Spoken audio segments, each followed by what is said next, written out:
Jangan sampai luarnya ibadah tapi ternyata dalamannya itu justru setan. Bisa begitu? Bisa.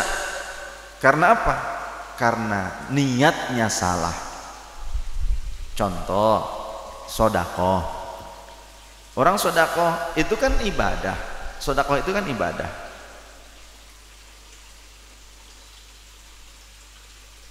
Ibadah bukan sodakoh.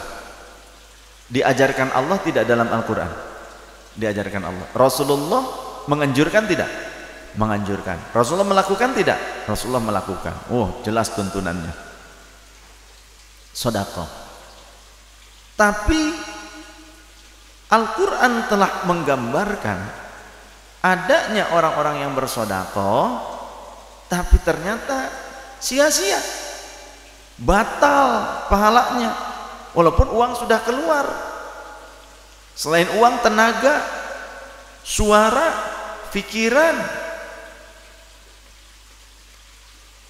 La tubtilu shadaqatikum bil manni wal adha. Jangan kalian batalkan sodakoh kalian dengan mengungkit-ungkit atau menyakiti orang yang menerimanya. Seperti itu. Kita sodakoh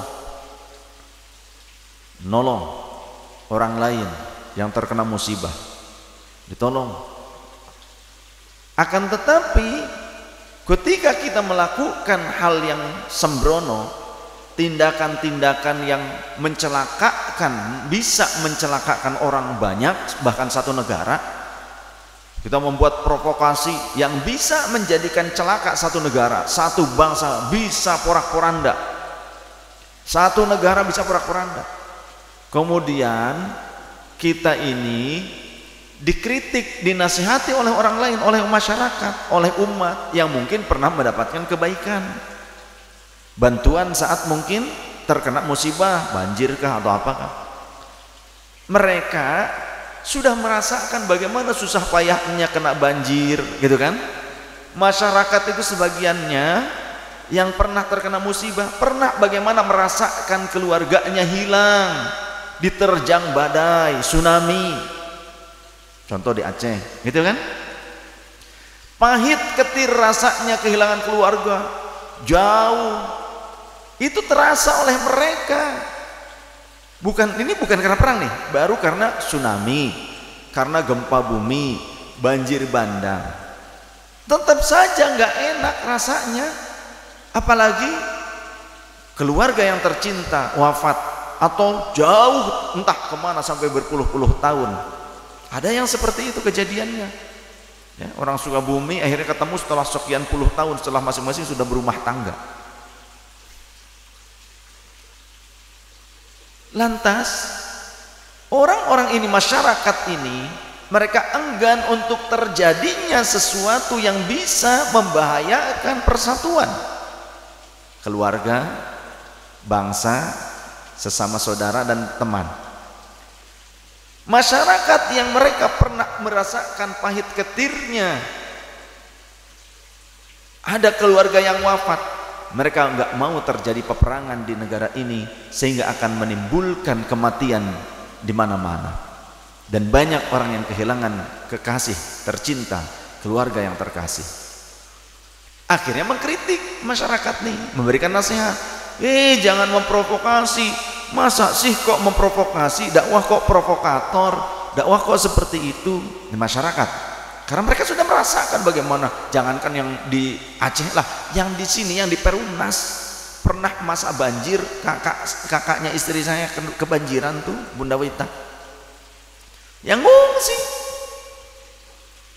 ya, yang di blok T, blok S, kebanjiran tuh, susah payah, gak enak, gak nyaman.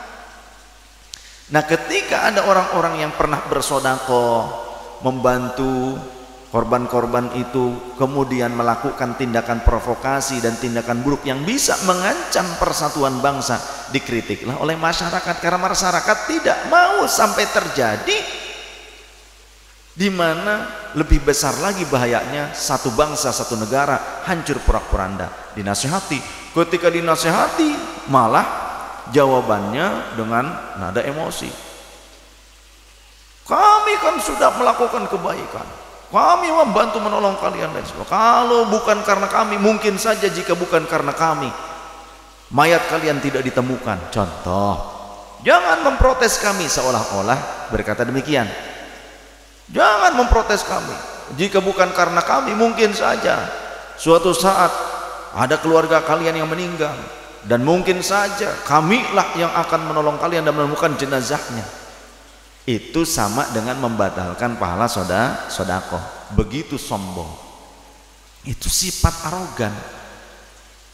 Sesungguhnya kalau kita diberikan kesempatan ibadah oleh Allah, entah sedekah, entah apa, ini sebetulnya kesempatan yang Allah berikan. Kalau Allah nggak berikan kesempatan itu, kita tidak akan mampu. Kalau Allah nggak nolong kita untuk mampu melakukannya, betul tidak? Makanya dengan ibadah jangan sombong. Jangan dijadikan tameng dari keburukan-keburukan kita supaya dijadikan pembenaran. Jangan. Nah, tubtilu shadaqatikum bil manni wal adza. Maka perlunya cahaya batin, cahaya spiritual. Walau dalam sholat sekalipun, sholatnya harus benar, harus khusyuk, harus disertai dengan pengabdian kepada Allah. Bukan kesombongan merasa aku orang yang paling banyak sholatnya atau paling baik sholatnya. Bukan. Ananiyah, keakuan, egoisme itu yang menjadi masalah saat ini. Ananiyah itu masalah. Sehingga dalam Al-Quran digambarkan ketika dikatakan kepada mereka, kata Allah Ta'ala, bahwa jangan membuat kerusakan di muka bumi, maka mereka akan berkata, sesungguhnya kami justru memperbaiki keadaan bumi, kami sedang melakukan kebaikan-kebaikan. Jadi Allah sampai menggambarkan adanya orang yang kalau dinasihati jangan melakukan keburukan, kerusakan di muka bumi, mereka anggap itu justru perbuatan kebaikan. Itu ada dalam Al-Quran.